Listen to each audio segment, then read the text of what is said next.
Khulna handwriting স্কুলের পক্ষ থেকে সবাইকে স্বাগতম। আজকে আমরা শিখব স্বর চিহ্নের ব্যবহার। এটার জন্য আমাদের প্রথমে খেয়াল করতে হবে প্রত্যেকটা অক্ষরে দাগের উপর এবং নিচ বরাবর সুন্দর করে লেখা। অক্ষরটি যেন দাগের বাইরে না চলে আসে। এই যে আমি লিখছি, একটু সবাই ফলো করেন। ওয়া দিয়েছি দাগের উপরে এবং নিচের অংশ সমান বরাবর।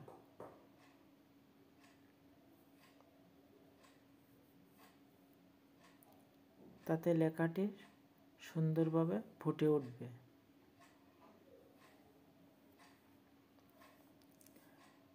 ওয়াটা ঠিক উপরের দাগের সামান্য নিচে গোল চিহ্ন থেকে ঘোরাতে হবে।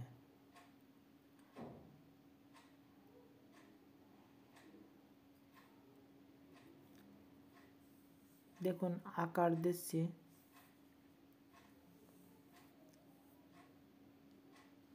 সামান্য বাম দিক থেকে উপর থেকে নিচ বরাবর যে রশ্মিটা সেটা আছে আকার, এবং আকার একের অধিক দিয়ে প্র্যাকটিস করতে হবে।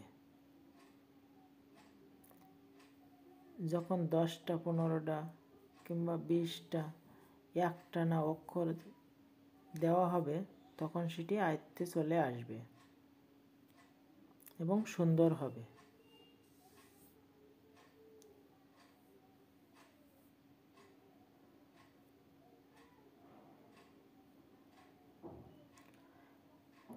দেখুন রশ্মিকার দিচ্ছি, আকারের উপরে বাঁকানো অংশটা ঠিক আমি যেভাবে দিচ্ছি আপনারা এভাবে প্র্যাকটিস করবেন।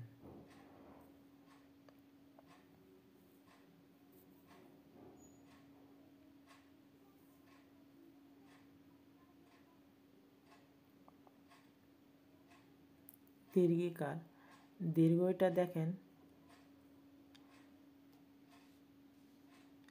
সামান্য উপর থেকে বেঁকে উপরের অংশ উঠে কিভাবে আমি দীর্ঘিকারটা দিচ্ছি।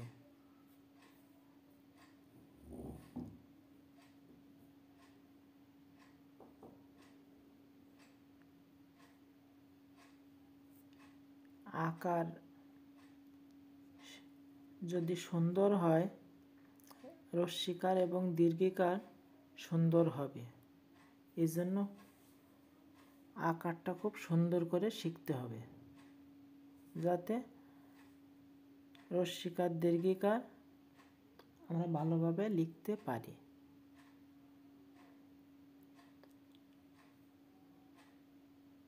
এবার আমরা দেব রস্যকার।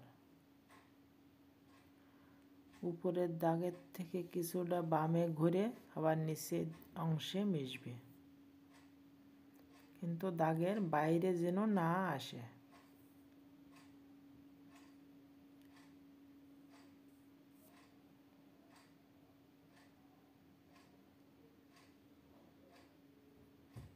এবার দেখুন দীর্ঘকার।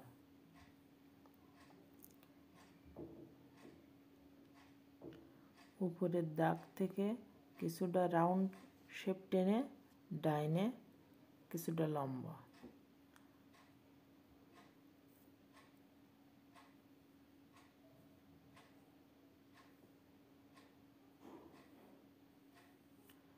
একবার দুইবার যদি না হয় একের অধিকবার চেষ্টা করলে দীর্ঘকার আয়ত্তে আনা সম্ভব।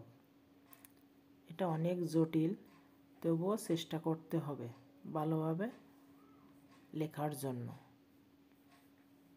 রিকার একদম সহজভাবে রিকার দেওয়া সম্ভব। উপরের দাগ থেকে কিছুটা বামে যেয়ে নিচে অংশ, কিন্তু প্রাথমিকভাবে সবাই দাগের ভিতরে লিখতে হবে।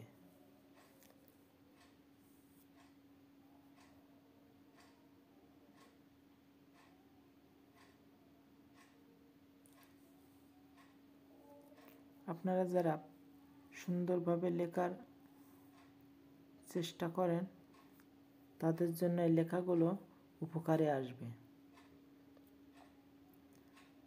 এখন আমি কার্ড দিচ্ছি, দেখুন উপরের দাগের থেকে নিচের দাগ বরাবর হালকা বাঁকানো হয়ে নিচে একটা ফোঁটা মতো হবে, যাতে আকারের শেপটা সুন্দর হয়।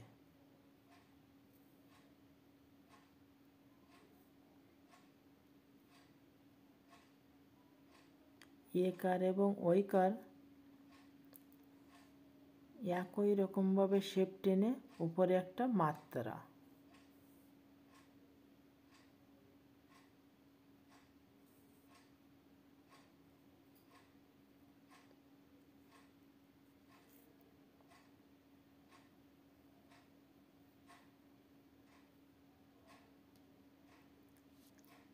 দেখুন আপনাদের দেখানোর জন্য শেখানোর জন্য আমি একের অধিকবার লিখলাম, যাতে আপনারা বুঝতে পারেন কেমনভাবে আমি ওই কারটা লিখলাম। এখন আমরা শিখব ও কার।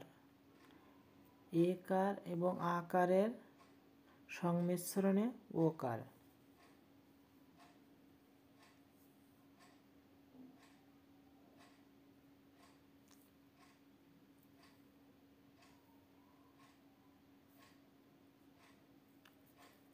এজন্য আমাদের আকারটা অনেকবার প্র্যাকটিস করতে হবে। আকার অনেকগুলো ক্ষেত্রে ব্যবহার হচ্ছে। এখন আমরা দেব ঔকার। ঔকারটা দেখেন আমি উপরের শেপ থেকে নিচের শেপ পর্যন্ত সুন্দর করে টেনে একটা মাত্রা।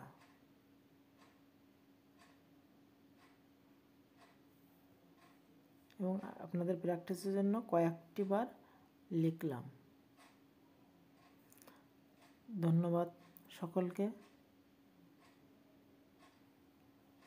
আপনাদের প্র্যাকটিসের জন্য খুলনা হ্যান্ডরাইটিং স্কুল সদা সর্বদা চেষ্টা করবে। Thank you.